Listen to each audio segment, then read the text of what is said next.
নমস্কার দর্শক। জনপ্রিয় অভিনেতা রাজপাল যাদব এখন বড় আইনি সমস্যার মুখে। 2010 সালে একটি সিনেমা তৈরির জন্য তিনি প্রায় 5 কোটি টাকা ঋণ নিয়েছিলেন। সিনেমাটি ব্যর্থ হওয়ায় সেই ঋণ শোধ করা যায়নি। বহুবার সময় দেওয়ার পর প্রায় 16 বছর পরে সুদসহ টাকার অঙ্ক বেড়ে দাঁড়ায় প্রায় 9 কোটি টাকা। এরপর আদালত আত্মসমর্পণের নির্দেশ দেয়। এই কঠিন সময়ে সহকর্মীরা এগিয়ে এসেছেন। তেজপ্রতাপ যাদব 11 লক্ষ টাকা দেওয়ার ঘোষণা করেছেন। ইন্দ্রজিৎ সিং 1 কোটি টাকা দেওয়ার জন্য প্রতিশ্রুতি দিয়েছেন।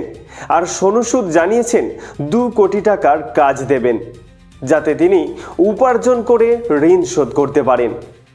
এই কঠিন সময় যারা পাশে দাঁড়িয়েছে তাদের সবাইকে ধন্যবাদ। এমন সহমর্মিতাই মানবতার আসল পরিচয়।